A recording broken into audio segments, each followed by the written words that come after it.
ആത്മാവേ എന്നിൽ വന്നു നിറയണമേ. പരിശുദ്ധാത്മാവേ കൃപ ചൊരിയണമേ. പരിശുദ്ധാത്മാവേ ശക്തി പകരണമേ. വിശ്വാസം എന്നത് കാണപ്പെടാത്തവ ഉണ്ട്, പ്രത്യാശിക്കുന്നവ ലഭിക്കൂ. അങ്ങനെയെങ്കിൽ നമ്മുടെ മുമ്പിലുള്ള വളരെ പ്രധാനപ്പെട്ട മറ്റൊരു എന്തല്ല വിശ്വാസം, എന്തല്ല വിശ്വാസം എന്ന് പറഞ്ഞു കഴിഞ്ഞാൽ, വിശ്വാസത്തെ നമ്മൾ മനസ്സിലാക്കുന്ന ചില കാര്യങ്ങൾ. ഇപ്പോൾ ഉദാഹരണത്തിന്, faith is not absence of doubt. സംശയം ഉണ്ടാവുന്നത് വിശ്വാസത്തിന് എതിരല്ല. ഹല്ലേലൂയാ. സംശയം ഉണ്ടാവുന്നത് വിശ്വാസത്തിന് എതിരല്ല. സംശയം ഉണ്ടാവുന്നത് നല്ലതാണ്. വിശ്വാസപരമായ കാര്യങ്ങളിൽ സംശയം ഉണ്ടാവുന്നത് നല്ലതാണ്. അടുത്തിരിക്കുന്ന ആളോട് പറഞ്ഞ്, നിനക്ക് വിശ്വാസപരമായ കാര്യങ്ങളിൽ സംശയം ഉണ്ടാവുന്നത് നല്ലതാണ്.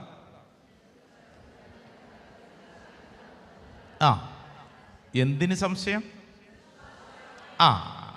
ഒരു മര്യാദ വേണം. ഭർത്താവിന് ഭാര്യയെ സംശയം, കൈ കൊടുത്തുകൊണ്ട് നിനക്ക് ഈ സംശയമുള്ളത് നല്ലതാണ്, അതല്ല. വിശ്വാസപരമായ കാര്യങ്ങളിൽ വ്യക്തത വരുന്നതിന് വേണ്ടി സംശയങ്ങൾ ഉണ്ടാവുന്നത് നല്ലതാണ്. അങ്ങനെ എന്തെങ്കിലും ഒരു സംശയം വന്നാൽ അയ്യോ എൻ്റെ വിശ്വാസം പോയേ, അതല്ല. അതൊരു ഡൗട്ടാണ്. അത് ക്ലിയർ ചെയ്ത് കിട്ടണം. ചില കാര്യങ്ങൾ അങ്ങനെ ഉണ്ടാവും. ഉദാഹരണത്തിന്, സ്കൂളിലൊക്കെ പഠിപ്പിക്കുമ്പോൾ നമ്മൾ ശ്രദ്ധിച്ചിട്ടില്ലേ, ക്ലാസ്സിലൊക്കെ സംശയം ചോദിക്കുന്ന കുട്ടികളുണ്ട്. എങ്ങനെയുള്ള കുട്ടികളാണ് സംശയം ചോദിക്കുന്നത്? ഇപ്പം ഇവിടെ ഇരിക്കുന്നവർ സംശയം ചോദിച്ചിട്ടുണ്ടോ എന്ന് എനിക്ക് ഡൗട്ടുണ്ട്. ഞാൻ അധികം സംശയം ചോദിച്ചിട്ടില്ലാത്ത ഒരു കുട്ടിയായിരുന്നു. കാരണം ഒന്നും മനസ്സിലാകാറില്ലായിരുന്നു. ഈ ക്ലാസ്സിൽ സംശയം ചോദിക്കുന്നവരാരാ? എന്തെങ്കിലും ഈ വിഷയത്തെക്കുറിച്ച് മനസ്സിലായി ക്ലാരിറ്റി വരുത്താൻ ആഗ്രഹിക്കുന്നവരല്ലേ? സംശയം ഒന്നും ചോദിക്കുന്നില്ലെങ്കിൽ രണ്ട് കാര്യങ്ങൾ ഉറപ്പിച്ചോണം. ഒന്നാമത്തെ കാര്യം, ഇവിടെ ഇരിക്കുന്ന എല്ലാവർക്കും എല്ലാം മനസ്സിലായി. രണ്ടാമത്തെ കാര്യം എന്താ? ഒന്നും മനസ്സിലാവുന്നില്ല. ഇതിനിടയിൽ എന്തെങ്കിലും ഈ വിഷയത്തെക്കുറിച്ച് പഠിക്കാനും വളരാനും ഗ്രഹിക്കാനും ആഗ്രഹിക്കുന്നവർക്ക് സ്വാഭാവികമായിട്ടും കൺഫ്യൂഷൻസ്, ഡൗട്ടുകൾ ഉണ്ടാകും. വിശ്വാസ ജീവിതത്തിൽ നിനക്ക് എന്തെങ്കിലും ഒരു ഡൗട്ട്, വചനത്തെക്കുറിച്ചൊരു ഡൗട്ട്, വചനം വായിച്ചുകൊണ്ടിരിക്കുമ്പോൾ ഒരു സംശയം, അയ്യോ ഇങ്ങനെയൊന്നും വരാൻ പാടില്ലല്ലോ, അങ്ങനെയല്ലെന്ന്. നീ എന്ന് പറയുന്ന ഒരു വ്യക്തിയുടെ ജീവിതത്തിൽ ഇങ്ങനെയുള്ള ചില കൺഫ്യൂഷൻസ്, ഡൗട്ടുകളൊക്കെ വരുന്നത് നല്ലതാണ്. എന്തിനാ? ക്ലാരിറ്റി വരുത്താൻ, വിശ്വാസബോധ്യം അല്പം കൂടെ മെച്ചപ്പെടുത്താൻ നിനക്കത് ഇടവരുത്തും. സ്വരമുയർത്തി പറഞ്ഞ ഹല്ലേലൂയാ, ഹല്ലേലൂയാ. യേശുവേ നന്ദി, യേശുവേ സ്തുതി, യേശുവേ ആരാധന. മറ്റൊന്ന്, വിശ്വാസം എന്നുള്ളത് ഒരു പോസിറ്റീവ് തിങ്കിങ് അല്ല. ചിലരൊക്കെ പറയുന്ന ചില ശൈലികൾ കണ്ടിട്ടുണ്ടല്ലോ, എല്ലാം ശരിയാവും, അല്ലേ? ചിലരുടെ ഒരു ഭാഷാ ശൈലിയാണ് എല്ലാം ശരിയാകും. കുറേ നാളായി കേരളത്തിലും പറയുന്നു എല്ലാം ശരിയാകും, പറച്ചിലേ ഉള്ളൂ, എല്ലാം ശരിയാകും. അടുത്തിരിക്കുന്ന ആളോട് പറഞ്ഞ് എല്ലാം ശരിയാകും. ഇങ്ങോട്ട് നോക്കിക്കേ, ഇങ്ങനെ എത്രയോ നാളായി പറയുന്നു, അല്ലേ? അങ്ങനെ പോസിറ്റീവായി നമ്മളൊരു കാര്യത്തെക്കുറിച്ച് പറയുമ്പോഴത്തേക്ക് എല്ലാം ശരിയാകും, ഡോണ്ട് വറി, എല്ലാം ശരിയാകും, ഓൾ ഈസ് വെൽ, എല്ലാം നന്മയ്ക്കാണ്. അങ്ങനെ വെറുതെ പോസിറ്റീവായിട്ട് പറയുന്ന ഒന്നല്ല വിശ്വാസം. പ്രൈസ് ദി ലോർഡ്, ഹല്ലേലൂയാ. നമ്മുടെ ധ്യാന അവസരങ്ങളിലൊക്കെ ഒന്നാം ദിവസം ഞാൻ ദൈവജനത്തോട് ചോദിക്കുന്ന ഒരു കുഞ്ഞു ചോദ്യമുണ്ട്. നിങ്ങളുടെ ഇരിപ്പ് കണ്ടിട്ട് നിങ്ങളോടും ചോദിക്കാൻ എനിക്കൊരു ആഗ്രഹം. ചോദിക്കട്ടെ, നിങ്ങൾക്ക് സുഖമാണോ? പറ, കേൾക്കട്ടെ. കുറേ ആത്മാക്കൾ ധ്യാനമൊക്കെ കൂടിയവർ നല്ല ഒച്ചത്തിലൊരു കാര്യം പറയുന്നു. വേറെ കുറേ ആത്മാക്കൾ എന്നെ ഇങ്ങനെ തുറിച്ചു നോക്കുന്നു, നെടുവീർപ്പിടുന്നു, തല ഇങ്ങനെ ആട്ടുന്നു. മലയാളികൾ പൊതുവെ എന്ത് പറയും? കുഴപ്പമില്ല, തരക്കേടില്ല. എന്നാൽ ദൈവമകനും ദൈവമകളും കുഴപ്പമില്ല, തരക്കേടില്ല, തലയാട്ടൽ, നെടുവീർപ്പല്ല. മറിച്ച് എന്ത് പറയണം? ദൈവമേ നിന്റെ കൃപയാൽ. അതാണ് വിശ്വാസം. എല്ലാം ശരിയാകും എന്ന് പറഞ്ഞ് നിർത്തിയാൽ പോരാ, കൂടെ ഒരു കാര്യം കൂടെ ചേർക്കണം. ഏത്? ദൈവകൃപയാൽ എല്ലാം ശരിയാകും. അതാണ് വിശ്വാസം. മറ്റേതേതാ? വെറും പോസിറ്റീവ് തിങ്കിങ്. സുഖാണോ എന്ന് ചോദിക്കുമ്പോൾ ഞാൻ സുഖമായിരിക്കുന്നു, അങ്ങനെ പറയുന്നതല്ല. മറിച്ച് ദൈവകൃപയാൽ, by the grace of God എന്ന് പറഞ്ഞു കഴിഞ്ഞാൽ, ദൈവമേ നീ ഉള്ളത് കൊണ്ട് മാത്രമാണ് ഞാൻ നിലനിൽക്കുന്നത്. അതാണ് അതിൻ്റെ അർത്ഥം. അല്ലാതെ എൻ്റെ കഴിവല്ല കർത്താവേ, എൻ്റെ കഴിവല്ല, മറിച്ച് ദൈവമേ അങ്ങ് ഉള്ളത് കൊണ്ടാണ് ഞാൻ നിലനിൽക്കുന്നത്. അതല്ലേ റോമാക്കാർക്ക് എഴുതിയ ലേഖനം 9-ാം അധ്യായം 16-ാം തിരുവചനത്തിൽ പൗലോസ് ഒരു കാര്യം പറഞ്ഞിട്ടില്ലേ? ഒന്ന് വായിച്ചേ. റോമൻസ് ചാപ്റ്റർ 9:16 അറിഞ്ഞു വായിച്ചേ. അതുകൊണ്ട് മനുഷ്യന്റെ ആഗ്രഹമോ പ്രയത്നമോ അല്ല, ദൈവത്തിന്റെ ദയയാണ് എല്ലാറ്റിൻ്റെയും അടിസ്ഥാനം. കണ്ടോ? അതുകൊണ്ട് മനുഷ്യന്റെ ആഗ്രഹമോ പ്രയത്നമോ അല്ല, മറിച്ച് ദൈവത്തിന്റെ ദയയാണ്. ഇവിടെ ഇരിക്കുന്നവർ തന്നെ ശ്രദ്ധിച്ചോളൂ. നമ്മൾ എന്തോരം കഷ്ടപ്പെടുന്നു, അധ്വാനിക്കുന്നു. അധ്വാനത്തിനൊന്നും കുറവില്ലെന്ന്, ഒട്ടും കുറവില്ല. അധ്വാനം നല്ല രീതിയിലുണ്ട്, പക്ഷെ റിസൾട്ട് ഇല്ല. അതെന്താ അങ്ങനെ? റിസൾട്ട് ഇല്ല. നാളുകൾക്ക് മുമ്പ് ഇവിടെ ധ്യാനം കൂടാൻ വന്ന ഒരു ചെറുപ്പക്കാരൻ എന്നോട് ബൈബിൾ എടുത്തിട്ട് ഉയർത്തിയിട്ട് പറഞ്ഞു, അച്ഛാ എന്നെക്കുറിച്ച് ബൈബിളിൽ എഴുതിയിട്ടുണ്ട്. ഞാൻ ചോദിച്ചു, നിന്നെക്കുറിച്ച് ബൈബിളിലോ? ഉണ്ടച്ഛാ, എന്നെക്കുറിച്ച് ബൈബിളിൽ എഴുതിയിട്ടുണ്ട്, അച്ഛൻ വായിച്ചു നോക്ക്. എന്നിട്ട് അവൻ ബൈബിൾ തുറന്നിട്ട് എന്നെ ഹഗ്ഗായിയുടെ പുസ്തകം 1-ാം അധ്യായം 6-ാം തിരുവചനം കാണിച്ചു. ബൈബിൾ ഉള്ളവരും തുറക്കൂ, ചിലപ്പോൾ നിങ്ങളെക്കുറിച്ചുമായിരിക്കും. ഹഗ്ഗായിയുടെ പുസ്തകം 1-ാം അധ്യായം 6-ാം തിരുവചനം, ബുക്ക് ഓഫ് ഹഗ്ഗായി ചാപ്റ്റർ 1:6. അവൻ പറഞ്ഞു, അച്ഛാ ഇത് എന്നെ കുറിച്ച് എഴുതിയിരിക്കുന്നത് അച്ഛാ. നോക്കി വായിച്ചേ. ഹഗ്ഗായി 1:6 വായിച്ചേ. നിങ്ങളേറെ വിതച്ചു, കുറച്ചു മാത്രം കൊയ്തു. നിങ്ങൾ ഭക്ഷിക്കുന്നു, ഒരിക്കലും തൃപ്തരാകുന്നില്ല. നിങ്ങൾ പാനം ചെയ്യുന്നു, തൃപ്തി വരുന്നില്ല. നിങ്ങൾ വസ്ത്രം ധരിക്കുന്നു, ആർക്കും കുളിര് മാറുന്നില്ല. കൂലി ലഭിക്കുന്നവന് അത് ലഭിക്കുന്നത് ഓട്ടസഞ്ചിയിൽ ഇടാൻ മാത്രം. കൂലി ലഭിക്കുന്നുണ്ട്, ഉണ്ടെന്ന് കൂലി ലഭിക്കുന്നുണ്ട്. പക്ഷേ ലഭിക്കുന്ന കൂലി എവിടെ? ഓട്ടസഞ്ചി. എന്താണാവോ ഓട്ടസഞ്ചിയുടെ പ്രത്യേകത? അതിന് ചോർച്ചയുണ്ട്, ഇടുന്നതെല്ലാം ചോർന്നു പോകും, അല്ലേ? ഇത് പറഞ്ഞുകൊണ്ടിരിക്കുമ്പോൾ ചിലര്, അച്ഛാ ഇത് ഞങ്ങളുടെ വീട്ടിൽ ഇങ്ങനെയാണ് അച്ഛാ, ഞങ്ങളുടെ കാര്യവും ഇങ്ങനെ തന്നെയാണ്. കാരണം എന്തോ ഒരു അധ്വാനം, കൂലി കിട്ടുന്നുണ്ടെന്ന്. അധ്വാനമൊക്കെ ഇഷ്ടം പോലെ, രാപകൽ അധ്വാനം ഇഷ്ടം പോലെയുണ്ട്. പക്ഷേ ഒന്നും മിച്ചം കിട്ടുന്നില്ല. ഇതെവിടെ പോണെന്നൊരു പിടുത്തം കിട്ടുന്നില്ല. ബാങ്ക് ഉദ്യോഗസ്ഥരായിട്ടുള്ള ഭാര്യയും ഭർത്താവും കൂടെ പ്രാർത്ഥിക്കാൻ വന്നതാണ്. രണ്ടുപേരും കൂടെ വർത്താനമൊക്കെ പറഞ്ഞു വന്നപ്പോഴത്തേക്ക് പറഞ്ഞു, അച്ഛാ വീട്ടിലെ അവസ്ഥ വളരെ ദയനീയമാണ്, സങ്കടം അച്ഛാ, സങ്കടം. അപ്പം ഞാൻ ചോദിച്ചു, എന്നാ പറ്റി സങ്കടം? ഒന്നും പറയണ്ട അച്ഛാ, ഞങ്ങൾക്ക് 2 കുട്ടികളുണ്ട്. ഈ കുഞ്ഞുങ്ങൾ എപ്പോഴും രോഗികളാണ്. ഒരെണ്ണം ആശുപത്രി പോയിട്ട് തിരിച്ചു വരുമ്പോൾ അടുത്തത് ആശുപത്രി പോകാൻ ഒരുങ്ങിയിരിക്കുക.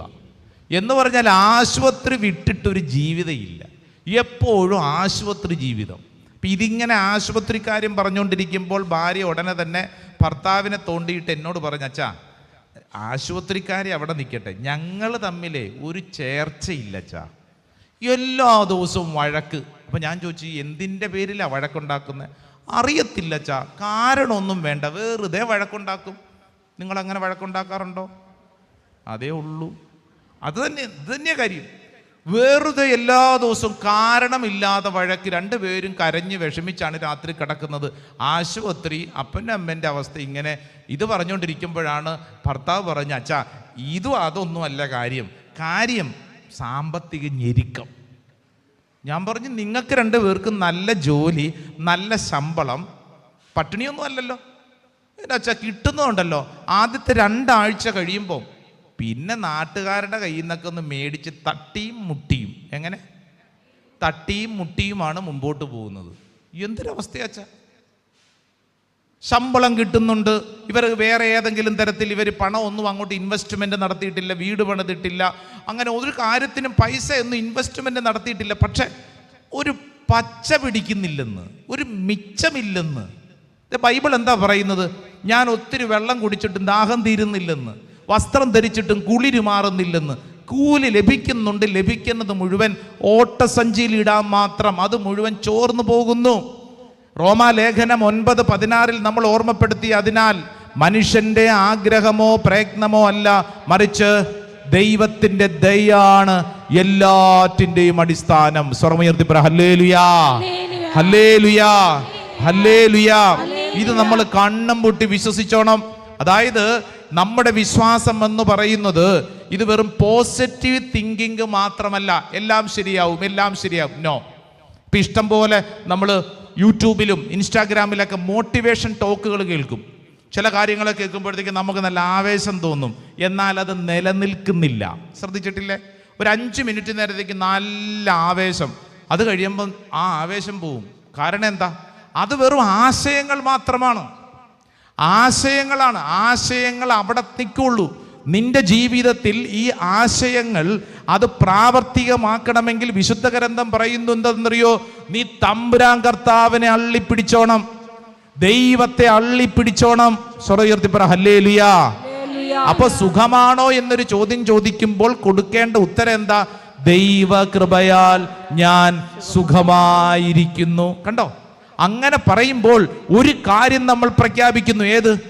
ദൈവമേ, നിന്റെ കൃപ കൊണ്ടാണേ, നിന്റെ കൃപ കൊണ്ടാണേ. കാര്യം ശരിയാണ്, രോഗമുണ്ട്, സാമ്പത്തിക ദുരിതമുണ്ട്, പ്രശ്നങ്ങളൊക്കെ ഉണ്ട്. പക്ഷെ ഇതിൻ്റെ എല്ലാത്തിൻ്റെ നടുവിൽ നിന്റെ കൃപ അതൊന്നുകൊണ്ട് മാത്രം, നിന്റെ കൃപ അതൊന്നുകൊണ്ട് മാത്രം. സ്വരമുയർത്തി പറഞ്ഞ ഹല്ലേലൂയാ. അങ്ങനെയെങ്കിൽ പ്രിയപ്പെട്ടവരെ ചോദിക്കട്ടെ, നിങ്ങൾക്ക് സുഖമാണോ? വലതും ഇടതും ഇരിക്കുന്ന ആളെ ഒന്ന് തൊട്ടോണ്ട് പറഞ്ഞ്, ദൈവകൃപയാൽ നീ സുഖമായിട്ടിരിക്കുക. Price the Lord. ശ്രദ്ധ പറഞ്ഞ ഹല്ലേലൂയാ, ഹല്ലേലൂയാ. അപ്പോൾ വിശ്വാസം എന്നത് എന്താണെന്ന് നമ്മൾ പറഞ്ഞു. എന്നിട്ട് ഈ സമയത്ത് നമ്മൾ പറയുകയാണ്, വിശ്വാസം എന്നുള്ളത് ഇത് സംശയങ്ങൾ ഇല്ലാതെ വരുന്നതല്ല, വെറും പോസിറ്റീവ് തിങ്കിങ് അല്ല. ഫെയ്ത്ത് ഈസ് നോട്ട് ഫീലിംഗ്, വെറും വികാരങ്ങൾ മാത്രമല്ല.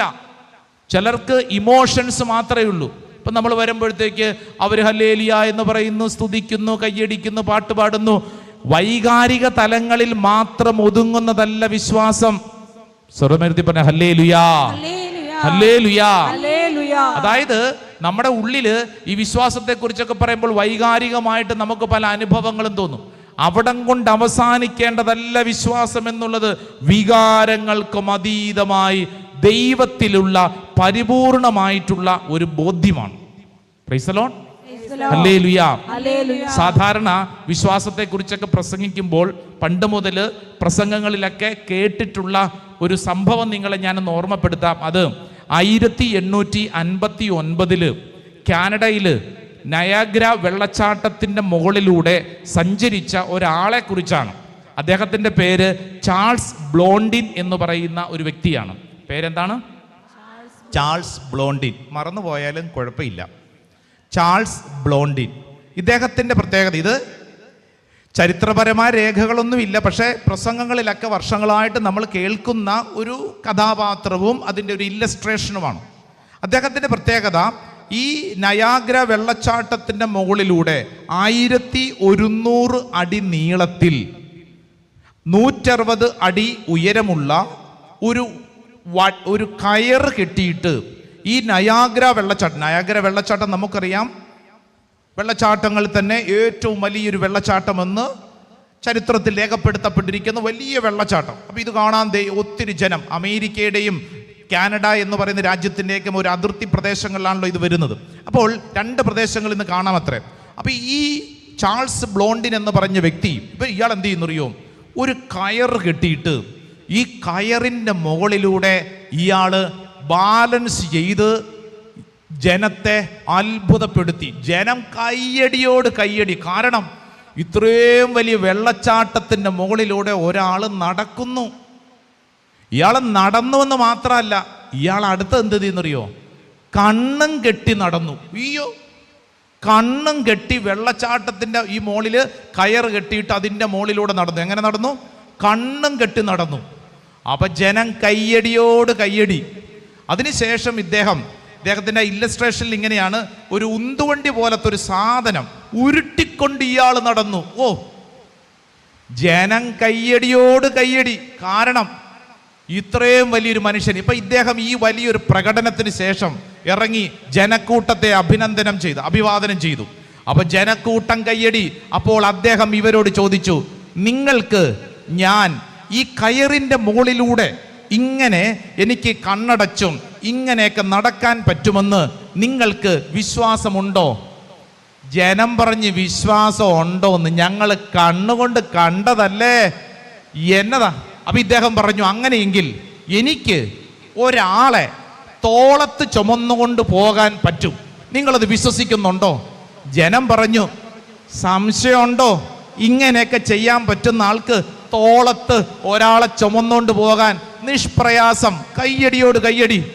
അപ്പൊ ഈ കൂട്ടത്തിൽ നല്ല കയ്യടിയും ആവേശവും ഒച്ചയൊക്കെ ഉണ്ടാക്കുന്ന ഒരാളോട് പറഞ്ഞു, അങ്ങനെയെങ്കിൽ താങ്കൾ വാ, എൻ്റെ തോളത്തിരിക്കും, ഞാൻ ചുമന്നുകൊണ്ട് പോകാം. താങ്കൾ വാന്ന്, താങ്കൾ വാ. അയാൾ വന്നില്ല. അയാളെന്നല്ല, ഒരു മനുഷ്യനും വന്നില്ല. പക്ഷേ ഇവരെല്ലാവരും കയ്യടിക്കും. എന്തിന്? ഇയാൾക്ക് ഇതിൻ്റെ മുകളിലൂടെ നടക്കാനൊക്കെ പറ്റും. കയ്യടിയുണ്ട്, വർത്തമാനമുണ്ട്. പക്ഷേ കാര്യത്തോടടുക്കുമ്പോഴത്തേക്ക് നമ്മളെല്ലാവരും കാല് പിൻവലിക്കും. ചാൾസ് ബ്ലോണ്ടിൻ്റെ ഇപ്രകാരമുള്ള ഒരു ഇല്ലസ്ട്രേഷനെ നമ്മുടെ മുമ്പിൽ അവതരിപ്പിച്ചുകൊണ്ട് ഈ വിശുദ്ധ ഗ്രന്ഥം പറയുന്നൊരു കാര്യമുണ്ട്. യാക്കോബിന്റെ ലേഖനം ഒന്ന് തുറന്നേ. യാക്കോബിന്റെ ലേഖനം 2-ാം അധ്യായം 17-ാം തിരുവചനം. Book of James chapter 2 verse 17. പ്രവർത്തികൾ കൂടാതെയുള്ള വിശ്വാസം അതിൽ തന്നെ നിർജീവമാണ്. കണ്ടോ കണ്ടോ കണ്ടോ?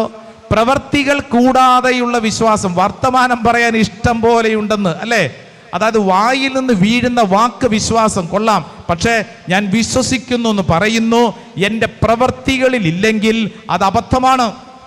Price the Lord. Hallelujah, hallelujah. എന്ന് പറഞ്ഞാൽ വിശ്വാസത്തെക്കുറിച്ച് വിശുദ്ധ ഗ്രന്ഥം പഠിപ്പിക്കുന്ന പ്രധാനപ്പെട്ട കാര്യം എന്താ? അതായത് ദൈവത്തെ അള്ളിപ്പിടിച്ചോണം. അതൊരു വികാരത്തിനും അപ്പുറമാണ്, കയ്യടിക്കും അപ്പുറമാണ്. ദൈവമേ, ഞാൻ അങ്ങയിൽ വിശ്വസിക്കുന്നു എന്ന് പറഞ്ഞാൽ പോരാ, നീ നിന്റെ ജീവിതം മൊത്തം ദൈവത്തിന്റെ തോളത്തേക്ക് വെച്ചു കൊടുക്കണം. Praise the Lord. Hallelujah, hallelujah. ഇതുപോലെ പഴയ വേറെ ഒരു കഥയും കൂടെയുണ്ട്. ഒരു നാട്, ആ നാട്ടിൽ ഭയങ്കര വരൾച്ച. അപ്പോൾ അവിടുത്തെ വികാരിയച്ചൻ പറഞ്ഞു, ദേ ഇന്ന് വൈകുന്നേരം 5 മണിക്ക് ഈ പ്രദേശത്തെ വരൾച്ച മാറാൻ, മഴ പെയ്യാൻ വേണ്ടി നമ്മൾ പ്രാർത്ഥിക്കാൻ പോവാ. ജനം മുഴുവൻ, വേനലിന്റെ വറുതിയിൽ കഷ്ടപ്പെടുന്ന ജനം വൈകുന്നേരം പള്ളിക്കകത്ത് ഇടിച്ചുകൂടി. ആ ഇടിച്ചുകൂടിയ കൂട്ടത്തിൽ ഒരു ചെറിയ ബാലൻ, ഒരുത്തന്റെ കയ്യിൽ കൊട. അപ്പൊ പള്ളി വന്ന ഒരാൾ ചോദിച്ചു, എന്തുവാടേ ഇത്, കൊടയൊക്കെ പിടിച്ചോണ്ട് പള്ളി വന്നിരിക്കുന്ന, നിനക്ക് മനസ്സിലായിക്കൂടെ? വേനലിന്റെ വറുതിയിൽ നീ ഈ കൊടയും പിടിച്ചോണ്ട് വന്നത് എന്തുവാ? അപ്പൊ അവനെന്താ പറഞ്ഞേ? അല്ല, നമ്മള് പള്ളി വന്നത് എന്തിനാ? പ്രാർത്ഥിക്കാൻ. എന്തിനു പ്രാർത്ഥിക്കാൻ? മഴ പെയ്യാൻ പ്രാർത്ഥിക്കാൻ പോവല്ലേ നമ്മള്. അപ്പോൾ എന്ത് സംഭവിക്കും? മഴ പെയ്യും. അപ്പൊ തിരിച്ചു പോകാൻ കൊട വേണ്ടേ? അതാ ഞാൻ കൊടയും കൊണ്ടുവന്നത്.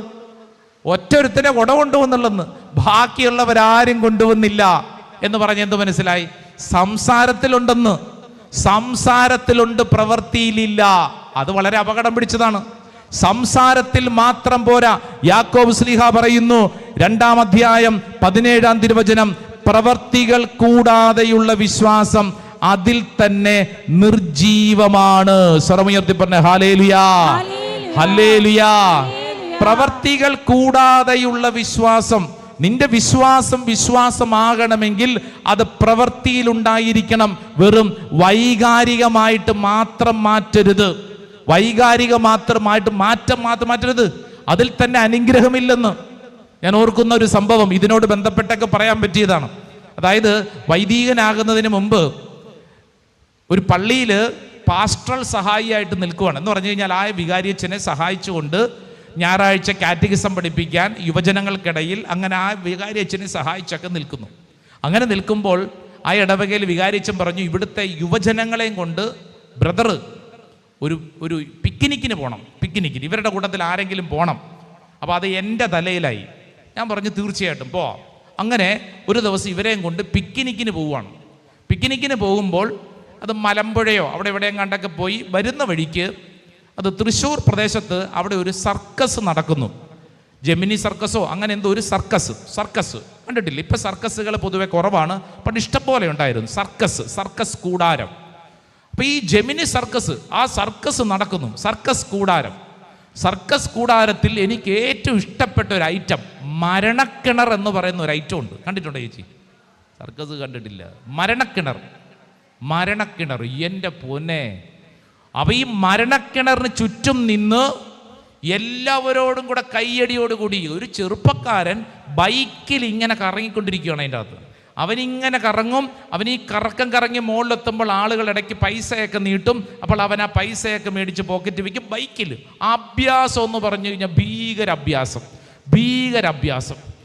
ഇവനിങ്ങനെ അഭ്യാസം നടത്തിക്കൊണ്ടിരിക്കുന്ന കയ്യടി.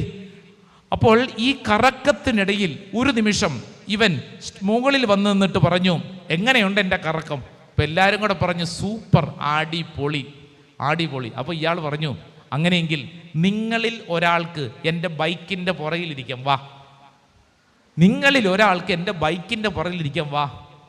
ഇത്രയും നേരെ എൻ്റെ കൂട്ടത്തിൽ നിന്ന യുവജനങ്ങൾ കൈയടിച്ച് ബഹളം ഉണ്ടാക്കിക്കൊണ്ട് നിന്നവരെല്ലാവരും തന്നെ സൂപ്പർ എന്ന് പറഞ്ഞവര് ദേ ഒരു കാല് പുറകോട്ട് ചവിട്ടി. കൂടെ വാ, ബൈക്കിൻ്റെ പുറകിൽ ഇരിക്കെന്ന് പറഞ്ഞപ്പോൾ കാല് പുറകോട്ട് മാറ്റി. ഈ കാല് പുറകോട്ട് മാറ്റുന്നതോടൊപ്പം തന്നെ ഈ യുവജനങ്ങൾ ചെയ്ത മറ്റൊരു പ്രവൃത്തി, നടുക്ക് നിന്ന എന്നെ തള്ളി മുമ്പിൽ നിർത്തി.